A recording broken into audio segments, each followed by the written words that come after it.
चलिए आइए दोस्तों, आज हम फिर उपस्थित हैं एक नए वीडियो के साथ और एक नए टॉपिक को लेकर के। तो आज का जो वीडियो है ये काफ़ी ही मज़ेदार और महत्वपूर्ण होने वाला है और ये जो वीडियो है ख़ास करके उन छात्रों के लिए है जो कि 2026 में एग्ज़ाम देने वाले हैं, 2026 में एग्ज़ाम देने वाले हैं। और ये वीडियो जो है चाहे आप 10th के स्टूडेंट हों चाहे वो 12th के स्टूडेंट हों, ये दोनों के लिए इम्पोर्टेंट होने वाला है, 10th के लिए भी और 12th के लिए भी।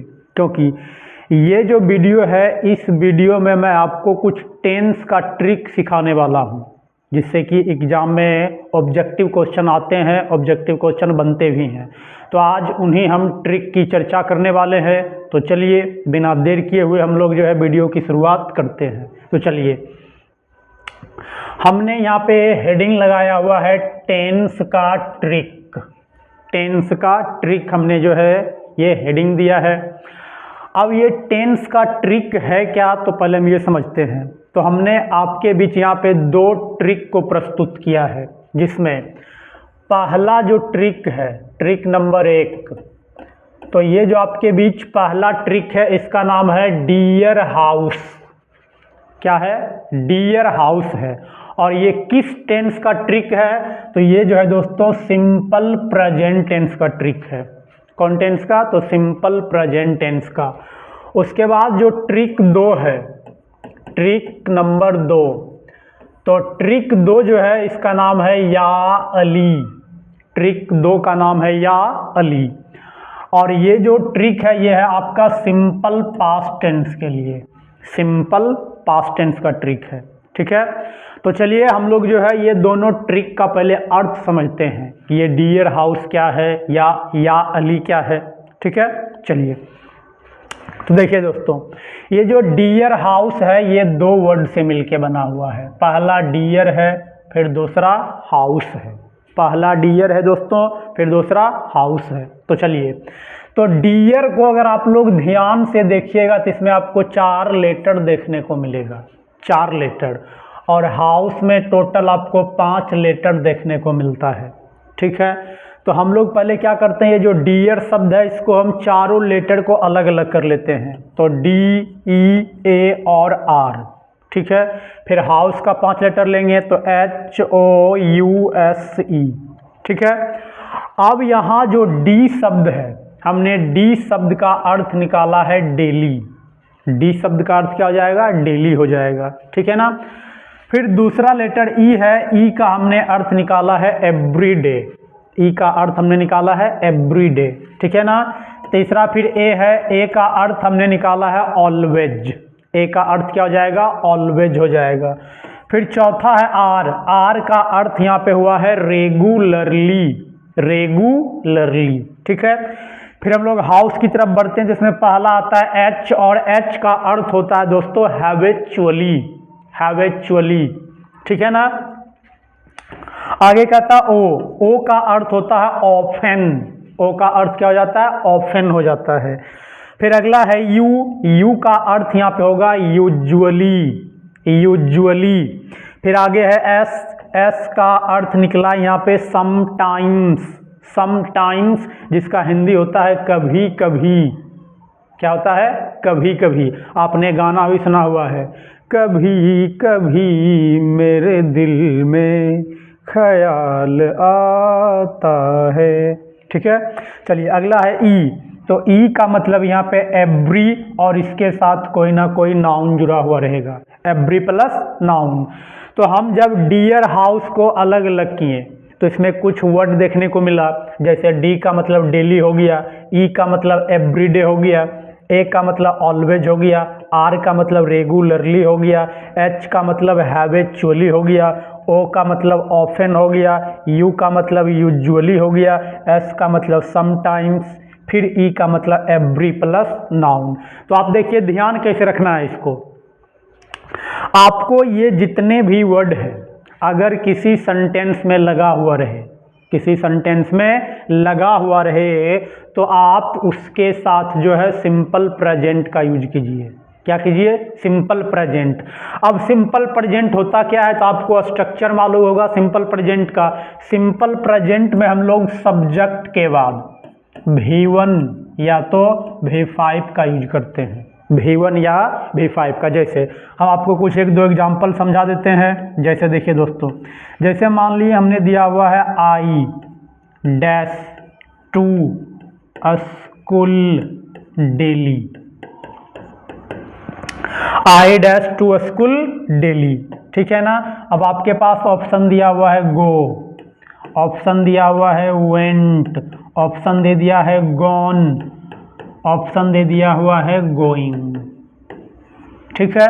अब ऑप्शन देखिए आप, I dash to school daily, तो हमने आपको ट्रिक में बताया है D for daily, D for क्या बताए हैं? डेली बताए हैं। तो अब डेली आ गया तो इसमें हम सिंपल प्रेजेंट यूज करेंगे। तो सिंपल प्रेजेंट में सब्जेक्ट के बाद या तो V1 लगता है या तो V5 लगता है। आपको इतना नॉलेज तो अवश्य होगा कि किसमें V1 लगाएंगे और किसमें V5। तो I है तो I के साथ हम लोग V1 यूज करते हैं, तो आपका जवाब हो जाएगा गो। आपका जवाब क्या हो जाएगा दोस्तों? गो हो जाएगा। उसी तरह से जैसे दे दिए दोस्तों, मान लीजिए ही ऑलवेज डैश मी, ठीक है, ही ऑलवेज डैश मी।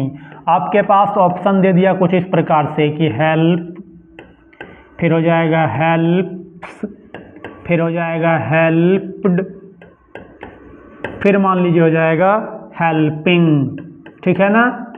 चलिए देखिए, तो ही ऑलवेज, तो मैं आपको ट्रिक बताया है ए फॉर ऑलवेज का। तो अब देखिए सब्जेक्ट ही है, सब्जेक्ट क्या है? ही है, तो ही के साथ क्या यूज करते हैं हम लोग? V5 यूज करते हैं। तो आपका सही जवाब क्या हो जाएगा?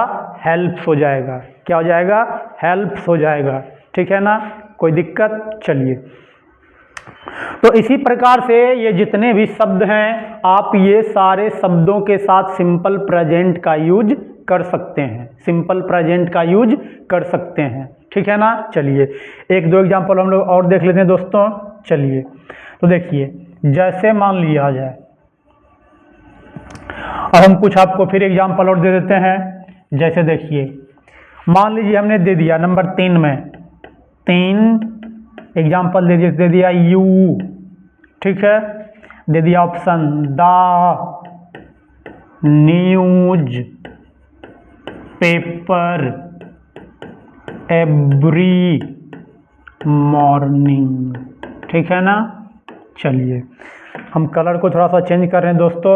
ऑप्शन की दिया हुआ है, मान लीजिए रीड है, फिर मान लीजिए रीड्स है, फिर मान लीजिए रीडिंग है, फिर मान लीजिए हैज रीड है। तो चलिए आप लोग ट्रिक को ध्यान में लाइए। तो हमने यहाँ बताया हुआ है E for every plus noun. तो देखिए ई का मतलब एवरी हो गया और नाउन के रूप में यहाँ पे मॉर्निंग आया हुआ है, तो एवरी प्लस नाउन हो गया। अब ध्यान देखिए, सब्जेक्ट देख लीजिए आप लोग यू के साथ क्या लगता है? V1। तो आपका जवाब दोस्तों क्या हो जाएगा? V1 हो जाएगा। क्या हो जाएगा? V1। चलिए आशा करता हूँ कि इसमें आपको कोई भी दिक्कत या परेशानी नहीं हुआ है। बहुत ही सिंपल सा रूल है, बेसिक सा रूल है, मज़ेदार है, कोई कष्ट की बात नहीं है। चलिए तो हमने आपको पहला ट्रिक बताया है डियर हाउस करके, ठीक है ना, डियर हाउस। अब चलिए हम लोग दूसरा ट्रिक समझते हैं या अली करके, या अली। तो देखिए, तो या अली में भी टोटल 2 शब्द है, एक है या और एक है यली। गाना भी है या अली मदद अली। चलिए तो या में 2 शब्द वाई ए, तो या का मतलब हो गया, वाई का मतलब एस्टरडे, वाई का मतलब एस्टरडे। फिर ए का मतलब हो गया एगो, ए का मतलब, एगो का मतलब होता है पहले, एगो का मतलब पहले, एस्टरडे का मतलब पता होगा बीता हुआ कल या बीता हुआ समय। अब तीसरा जो वर्ड है वो है ए, फिर है एज इफ या तो एज दाओ, एज इफ या एज दाओ। फिर अगला है एल, तो एल का मतलब लास्ट और इसके साथ भी कोई ना कोई नाउन रहेगा, लास्ट के साथ भी कोई ना कोई नाउन रहेगा, ठीक है। फिर आई आते हैं तो इट इज टाइम हो जाएगा आई के लिए, आई विश हो सकता है, इफ ओनली हो सकता है, इट इज टाइम, या तो आई विश, या तो इफ ओनली। ठीक है, चलिए मैं इसका भी कुछ एग्जाम्पल देकर आपको समझाता हूं ताकि आपको और बेहतर से समझ आ सके। ठीक है ना, चलिए तो हम लोग देखते हैं। चलिए दोस्तों एग्जाम्पल हम लोग देख लेते हैं। देखिए नंबर 1, जैसे मान लीजिए हम लिख दिया I dash to him yesterday।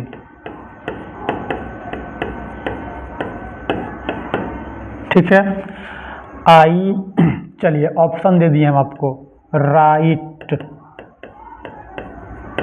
फिर दे दिए रोट, फिर दे दिए रिटेन, फिर दे दिए राइट्स। ठीक है ना, चलिए देखिए दोस्तों, अब क्वेश्चन आप लोग ध्यान से दीजिए, कहता है I dash to him yesterday, या आई, अब यहाँ पे आप ए लेटर कर दीजिए, ज़्यादा बेहतर रहेगा, ए लेटर। ठीक है ना, I dash a letter to him yesterday, यानी मैंने उसे कल एक पत्र लिखा। तो अब ट्रिक ध्यान में लाइए, वाई फॉर एस्टरडे, और ये ट्रिक है सिंपल पास्ट के लिए। और आपको पता होगा कि सिंपल पास्ट में हम लोग सब्जेक्ट के साथ V2 का यूज करते हैं। सब्जेक्ट के साथ किसका यूज? V2 का। तो ऑप्शन देखिए इसमें V2 आपका क्या है? रोट है। V2 क्या है? रोट है। चलिए कुछ और एग्जाम्पल लेते हैं। नंबर 2,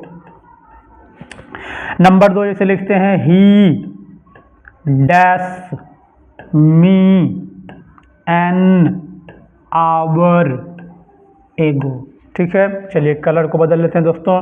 चलिए ए नंबर हमने ऑप्शन दे दिया कॉल, बी नंबर हमने ऑप्शन दे दिया कॉल्स, सी नंबर दे दिए कॉल्ड, और डी नंबर हमने दे दिया कॉलिंग। ठीक है, तो अब ध्यान दीजिए, कहता है ही डैश मी एन आवर एगो। तो ट्रिक को ध्यान में लाइए, ए फॉर एगो, यहाँ देख लीजिए एगो, एगो का मतलब पहले, मतलब 1 घंटा पहले, यानी उसने मुझे 1 घंटा पहले बुलाया, बीता हुआ समय है, सिंपल पास्ट में जाएगा तो V2 लगा लीजिए। तो आपका सही जवाब हो जाएगा कॉल्ड, सही जवाब कॉल्ड हो जाएगा। चलिए कुछ और देख लेते हैं आगे। My father dash last week. चलिए ऑप्शन देख लेते हैं, जैसे कम, फिर हो जाएगा कैम, फिर हो जाएगा कम्स, फिर डी नंबर हो जाएगा कमिंग।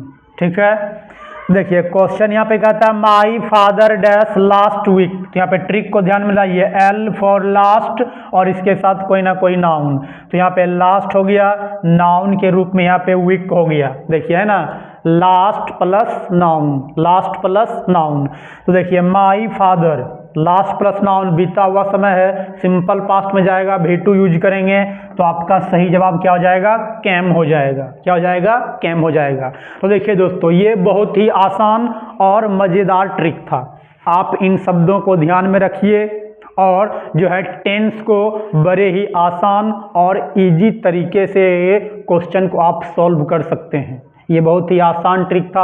आप इस ट्रिक के माध्यम से जो है टेंस के क्वेश्चन को जो है चुटकियों में सॉल्व कर सकते हैं। ठीक है, तो चलिए आज के लिए हम लोग इतना ही रखते हैं, बाकी फिर हम अगले वीडियो में मिलेंगे कुछ और इंटरेस्टिंग टॉपिक को लेकर के, कुछ और मज़ेदार चीज़ों को लेकर के। तब तक के लिए स्वस्थ रहिए, मस्त रहिए और मेरे चैनल को लाइक और शेयर और सब्सक्राइब कीजिए। Thank you for watching this video.